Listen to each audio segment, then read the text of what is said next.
ये सबसे ज्यादा जो बेनिफिट हो रहा है वो मुसलमानों को ही हो रहा है आयुष्मान कार्ड का। 50 साल बाद अयोध्या में तरक्की होने वाली थी वो मोदी ने आज करवा दी है। क्या ट्रांसपोर्ट का भला नहीं होगा? क्या हवा में उड़ के आएंगे वो? वहां पर जो लोग आएंगे क्या वो खाना अपने घर से बांध के लाएंगे? क्या वहां के रेस्टोरेंट्स में खाना नहीं खाएंगे वो? क्या वहां पर जो मार्केट है क्या वहां से वो खरीदारी नहीं करेंगे? तो क्या सब वहां रोजगार नहीं मिलेगा उन लोगों जो उनके पिताजी ने जो बहुत घिनौनी हरकत करी थी तो उनके दिल पे सांप लौट रहे होंगे, वो उस मंदिर को देख ही नहीं पाएंगे और वो टीवी भी नहीं देख रहे होंगे क्योंकि उनसे वो बर्दाश्त नहीं हुआ होगा कल जो हुआ कि जो बाप को अपने बाप को नहीं कह सकता वो पड़ोसी को चाचा कैसे कह देगा। मैं सूफी मुसलमान हूँ, परसों अयोध्या ही था मैंने वहां पर देखा है बड़ा सौहार्द का माहौल है, हिंदू मुसलमान सब एक साथ रहते हैं वहां पर। अब ऐसी लुभावनी बातों में मुसलमान आने वाला नहीं है।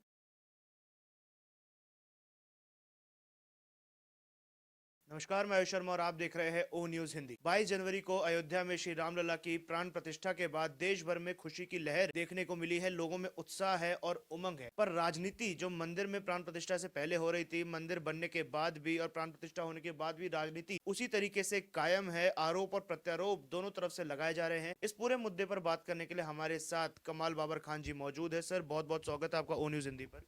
शुक्रिया, बहुत बहुत शुक्रिया। जिस प्रकार से मोदी विरोध करते करते अब राम विरोध पे और मंदिर विरोध पे जो विपक्षी दल आ गए हैं, क्या तुष्टीकरण की राजनीति उन्हें मुस्लिम वोट दिला पाएगी ऐसे मंदिर का विरोध करके? देखिए ऐसा है, जो अपने का नहीं, एक एग्जांपल है ना कि जो बाप को अपने बाप को नहीं कह सकता वो पड़ोसी को चाचा कैसे कह देगा। तो जो अपने मजहब का नहीं है वो मुस्लिम मजहब का कैसे हो जाएगा? जो अपने मजहब की इज्जत नहीं कर सकता वो मुस्लिम मजहब की इज्जत कैसे कर लेगा? तो मुसलमान भी ये सब जानते हैं कि जिस तरीके से तुष्टीकरण की राजनीति इन्होंने आज तक करी और 70 साल से इन्होंने राज करा, अब वो बेवकूफ बनने वाले नहीं है। वो जानते हैं कि जब ये अपनों के नहीं हुए तो हमारे क्या होंगे। तो मुस्लिम समाज अब इनके ऊपर भरोसा नहीं कर रहा। मुलायम सिंह यादव जी ने तो सीधा बोली थी ये बात कि मैं चाहता हूं कि यूपी पुलिस में 60% जो भर्तियां हैं वो मुसलमानों की हों। जब इतना वो मुसलमान समुदाय को आगे लाने की बात कर रहे हैं तो फिर आपको ऐसा क्यों लगता है कि मुसलमान उनके साथ नहीं जाएगा? नहीं, आप ये बताइए क्या 60% वो कर पाए? या कभी कोई मुख्यमंत्री या कोई प्रधानमंत्री क्या ऐसा पॉसिबल है कि कर दे? जो काबिल होता है, जो मेरिट से चुनकर आता है, वही व्यक्ति जाके भर्ती होता है, चाहे वो पुलिस हो, आर्मी हो, कोई और नियुक्ति हो। इस तरीके से ये कह के कि जी 60% मुस्लिम आ जाएं कि 40% हिंदू आ जाएं, ये सब राजनीतिक षड्यंत्र होते हैं, लोगों को बेवकूफ बनाने का तरीका होता है, इसके अलावा कुछ नहीं है। पहले लोग भोले भाले थे, इन बातों में आ जाते थे, अब ऐसी लुभावनी बातों में मुसलमान आने वाला नहीं है। मैं गया हूं, मैं अयोध्या भी अभी परसों अयोध्या ही था मैंने वहां पर देखा है बड़ा सौहार्द का माहौल है, हिंदू मुसलमान सब एक साथ रहते हैं वहां पर। मैं वहां पर मस्जिदों में भी गया, इमाम बारगाहों में भी गया, वहां मदरसों में भी गया, हमने वहां पर सफाई अभियान भी चलाया क्योंकि नरेंद्र भाई मोदी प्रधानमंत्री जो हमारे, उन्होंने कहा था कि भाई आप जब राम मंदिर सज रहा है और राम मंदिर का प्राण प्रतिष्ठा हो रही है तो मैं ये चाहता हूं कि जितनी भी इबादत गाहें हैं उन सबको भी चमकाया जाए। तो उसी श्रेणी में हम वहां पर गए, साफ सुथराई भी वहां पर हमने देखी। हमने ये भी देखा कि मस्जिदों पर वहां गवर्नमेंट पेंट करवा रही है, तो वहां पर हमने चाय की सबील लगाई थी। तो वहां पर उस मस्जिद में काम चल रहा था व्हाइट वॉश का, व्हाइट बिल्कुल सफेद एकदम मस्जिद को, उसको रामपथ पर, वो मस्जिद है रामपथ चौराहे पर, वहां पर उसमें पेंट हो रहा था। तो मैं हम वहां पर गए, हमने मुस्लिम भाइयों से कहा कि आपके जो हिंदू भाई यहाँ पर आ रहे हैं, हिंदू भाई तो अपनी पूजा पाठ में लगे हुए हैं, जो बाहर से लोग आ रहे हैं उनका आप ध्यान रखें, लोगों को चाय पिलाएं, लोगों को खाना खिलाएं, फर्स्ट एड का आप अपने पास सामान रखें। जो लोग दूर से आ रहे हैं, किसी को चोट पेट लग गई है, तो जिस तरीके से कावड़ में आप लोग लोगों की मदद करते हैं, लोगों की सेवा करते हैं, उसी सेवा भाव से आप यहाँ पर काम करें। और हम वहां पर जो अल्पसंख्यक मोर्चा है उसकी ड्यूटी लगा के आए, उन लोगों ने बड़ी खुशी खुशी अपनी ड्यूटी समझ ली और कहा कि भाई नहीं, हमारे बड़े भाई यहाँ पर आ रहे हैं, हम उनका स्वागत करेंगे और उनकी जो भी जरूरतें होंगी उनका हम इंतजाम करेंगे। मस्जिद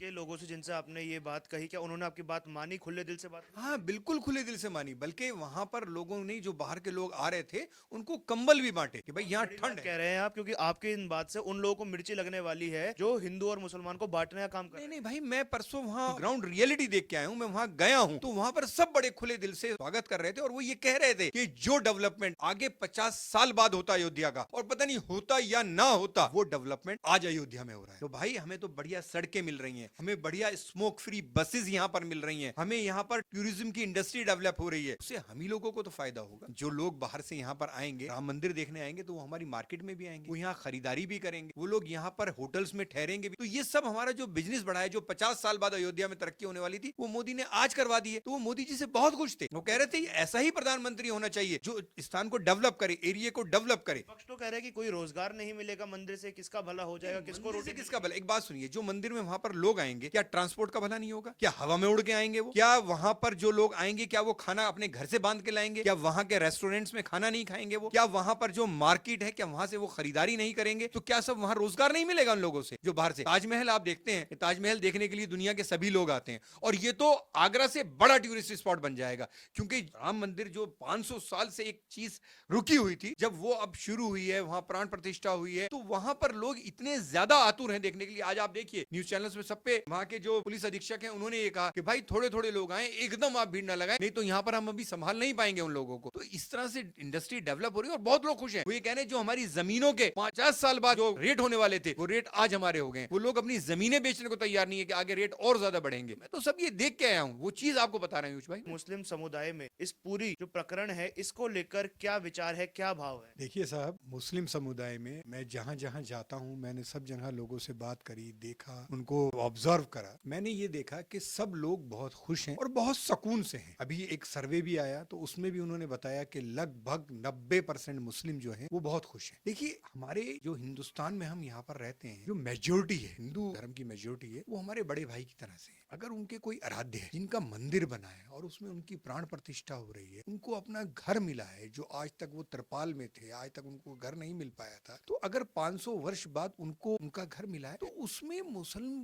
बंधुओं को भी कोई परेशानी होनी भी नहीं चाहिए और है भी नहीं, बल्कि वो सब लोग खुश हैं कि हमारे बड़े भाइयों की खुशी में हमारी खुशी है। ओवैसी साहब बहुत ज्यादा नाराज नजर आ रहे हैं। उनका कहना है ये तो हमारे खिलाफ साजिशें हो रही हैं, हमारी, जैसे वो बोलते हैं बाबरी मस्जिद को शहीद किया गया था, तो वो कहते हैं हमारी 15,000 मस्जिदें और शहीद कर दी जाएंगी। देखिए, ओवैसी साहब की राजनीति ऐसे ही बयानों पर टिकी हुई है। वो कोई पॉजिटिव राजनीति, कोई डेवलपमेंट की राजनीति तो करते नहीं है। वो इसी तरीके से अगर बातें नहीं करेंगे तो लोगों को भड़काएंगे कैसे? उनका काम भड़काना है, तो वो चीजों को इस तरीके से नेगेटिवली निकाल के लाते हैं ताकि लोगों में एक मैसेज जाए कि बस हमारे जो खैरख्वाह हैं, हमारे जो कायद हैं मुस्लिमों के, वो सिर्फ ओवैसी साहब है। मगर मुसलमान सब समझदार हैं, वो जानते हैं कि वो ऐसी भड़काऊ भाषण देते हैं, तो उनकी बातों में कोई सीरियसली उनको नहीं लेता है। पर अकेले ओवैसी ही नहीं है, समाजवादी पार्टी के सांसद हैं शफीकुर रहमान, उनका भी यही कहना था कि हमें उसी जगह पर हमारी बाबरी मस्जिद वापस चाहिए, हमारे साथ अन्याय हो रहा है। तो जो आपने 10% वाला फासला बताया, वो तो धीरे धीरे बढ़ता जा रहा है। नहीं नहीं, कोई 10% वाला फासला बढ़ नहीं रहा है, बल्कि वो धीरे धीरे कम हो रहा है। पहले 20% लोग ऐसे थे, अब 15% रहे, अब 10% रह गया, धीरे धीरे 5%, 2% इसी तरीके से रहेंगे। और शफीकुर रहमान बर्क की आप बात करते हैं, वो तो मानसिक दिवालियापन है उनके, जो इस तरीके की बातें करते हैं। उनकी उम्र जो है वो अब एक तरीके से मानसिक तौर से दिवालिया हो गए हैं। उनकी सोच जो है वो बिल्कुल बेकार हो चुकी है। वो इस काबिल भी नहीं रहे हैं कि वो पब्लिक रिप्रेजेंटेटिव बने। बट उनको पता है कि मैं संभल जाता हूं, मैंने देखा है उस इलाके में कोई डेवलपमेंट नहीं कराया उन्होंने, जो डेवलपमेंट कराया वो वहां के विधायकों ने कराया, उनके बस का कुछ नहीं है। तो अब वो सोच रहे हैं कि अब 2024 का चुनाव आ रहा है, मैं इस तरीके की अगर बातें नहीं करूंगा तो कौम मेरा साथ नहीं देगी, मुझे वोट नहीं देगी। बट उनको ये पता होना चाहिए कि जिस तरीके से वहां बीजेपी के विधायक जीते हैं, आसपास जीते हैं, आने वाले टाइम में वो सांसद भी नहीं रहेंगे 2024 में। और वहां पर जो भी है, जो अच्छा सांसद, ईमानदार सांसद होगा, पढ़ा लिखा होगा, काबिल सांसद होगा, वही सांसद बनेगा।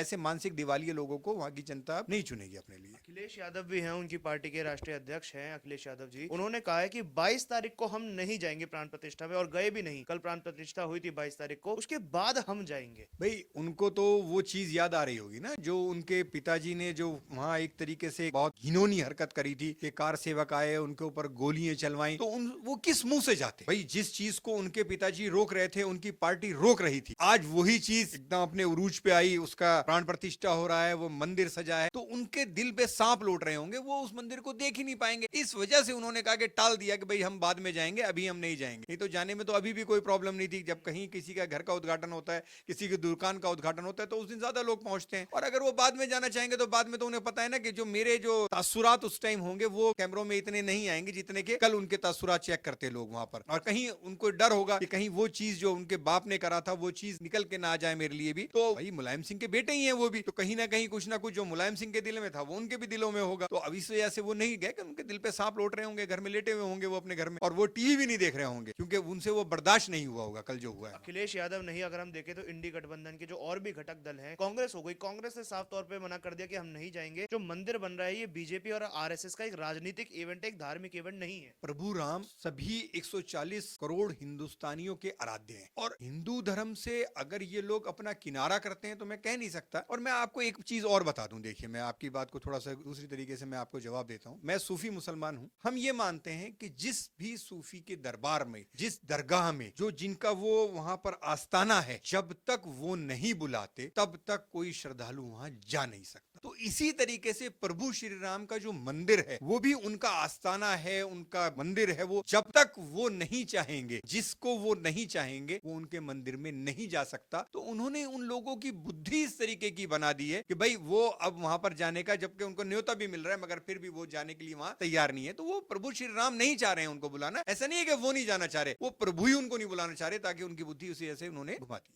तो अब एक आखिरी सवाल जो मेरा बनता है, जो मैं आपसे कह रहा था कि राजनीति वाली मैंने अभी आपसे बात की कि राजनीतिक तौर पर राम मंदिर की प्राण प्रतिष्ठा अभी की गई, जबकि मंदिर बनने में अभी थोड़ा सा समय है, ये सवाल भी उठने लगे थे। क्या जल्दबाजी में ये प्राण प्रतिष्ठा की गई ताकि इसका फायदा भाजपा को 2024 के चुनाव में मिल सके? नहीं साहब, ऐसा कुछ नहीं है कि वो जल्दबाजी में करी गई। जल्दबाजी में करना होता तो 6 महीने पहले और कर देते, साल भर पहले कर देते। ऐसा कुछ नहीं है कि जल्दबाजी में करा गया। देखिए काम तो उसमें इतना बड़ा है। देखिए मंदिर तो पूरा डेवलप हो चुका है, वो जहां आस्थाना है प्रभु श्री राम का वो तो डेवलप हो चुका है। बाकी आसपास के एरिया को जो डेवलप करना है उसमें तो वक्त लगेगा, वो अभी नहीं। जो आस्थाना है, मेन चीज तो वो है ना, जहां प्रभु श्री राम की मूर्ति को स्थापित करा गया, उसकी प्राण प्रतिष्ठा करी गई, मेन चीज तो वो है। तो वो लोग बेसब्र थे, लोग ये चाह रहे थे कि किसी तरीके से हम एक बार दर्शन कर लें जाकर। तो उन लोगों की भावनाओं को देखते, राजनीति को नहीं, उन लोगों की भावनाओं को देखते हुए ये कहा गया कि ठीक है मंदिर बन गया है, उसमें प्राण प्रतिष्ठा हो गई है, अब आप आके प्रभु श्री राम के दर्शन कीजिए। बाकी जो आसपास का एरिया जो डेवलप कर रही है वो होता रहेगा आराम आराम से। साल भर लगे, 1.5 साल लगे, 2 साल लगे उसमें,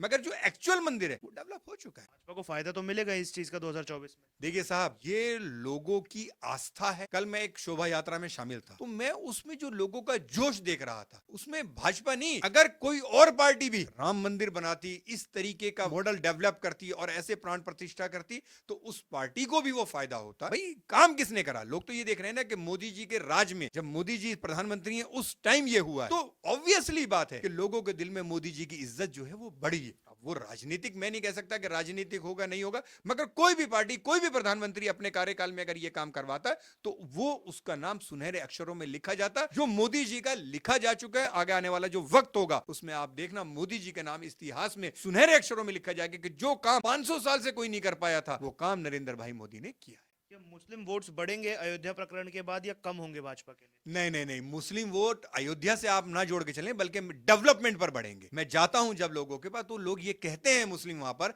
कि भाई जो भी डेवलपमेंट हुआ, जो भी काम हो रहा है, भाई मोदी जी राशन बांट रहे हैं, उसका क्राइटेरिया आप ये देखिए कि उसका क्राइटेरिया में 90% मुस्लिम आते हैं, क्योंकि वही बेचारे बहुत ज्यादा गरीब हैं, तो उन्हीं को फ्री का राशन मिल रहा है। आयुष्मान कार्ड बन रहा है, आपने देखा उसमें एक एलिजिबिलिटी है कि कम से कम 6 व्यक्ति आपके घर में होने चाहिए, तब आपका आयुष्मान कार्ड बनेगा। अब जो हिंदू भाई हैं उनके तो बच्चे बहुत कम होते हैं, मियां बीवी एक बच्चा। ये सबसे ज्यादा जो बेनिफिट हो रहा है वो मुसलमानों को ही हो रहा है आयुष्मान कार्ड का। मैं जब गया तो लोगों ने मुझे ये चीज बताई कि ये एलिजिबिलिटी है। मैंने कहा इससे तो आपको बेनिफिट सबसे ज्यादा। कह रही जी भाई साहब बिल्कुल बेनिफिट हो रहा है हमें, क्योंकि हमारा परिवार ज्वाइंट फैमिली भी होते हैं, हमारे बच्चे भी ज्यादा होते हैं, और बहुत सारी योजनाएं हैं जिसमें जो गरीबों के लिए योजनाएं हैं, वो गरीब जो है वो ज्यादातर मुस्लिम है, क्योंकि हैंड टू माउथ वही लोग हैं। तो सबसे ज्यादा मोदी जी की जो योजनाओं का फायदा हुआ, जो डेवलपमेंट का फायदा हुआ, वो मुसलमानों को हुआ। तो इस डेवलपमेंट को देख के मुसलमान जरूर वोट देगा मोदी जी को। बाकी मंदिर के बेस पे, अयोध्या के बेस पे मैं नहीं कह सकता, मगर हाँ डेवलपमेंट के बेस पे जरूर इस बार जो परसेंटेज है वो मुस्लिम वोट की बढ़ेगी, वो बीजेपी और मोदी जी के पक्ष में जाएगी। बहुत बहुत धन्यवाद खान साहब हमारे साथ जुड़ने के लिए। कमाल खान साहब हमारे साथ मौजूद थे। अयोध्या पर राम मंदिर की प्राण प्रतिष्ठा पर हो रही राजनीति पर हमने उनसे चर्चा करी, और जो तमाम लोग, जो विपक्ष के नेता जो इस प्राण प्रतिष्ठा को लेकर भी राजनीति कर रहे हैं, राजनीतिक आरोप लगातार भारतीय जनता पार्टी के ऊपर जो लगाए जा रहे थे मंदिर की प्राण प्रतिष्ठा को लेकर, उनको जवाब देने का काम आज कमाल बाबर खान साहब ने किया है। इस पूरे मुद्दे पर आप लोगों के क्या विचार है ये आप हमें कमेंट बॉक्स के माध्यम से जरूर बताएं। वीडियो जर्नलिस्ट प्रसन्नजीत झा के साथ मैं आयुष शर्मा, ओ न्यूज़ हिंदी।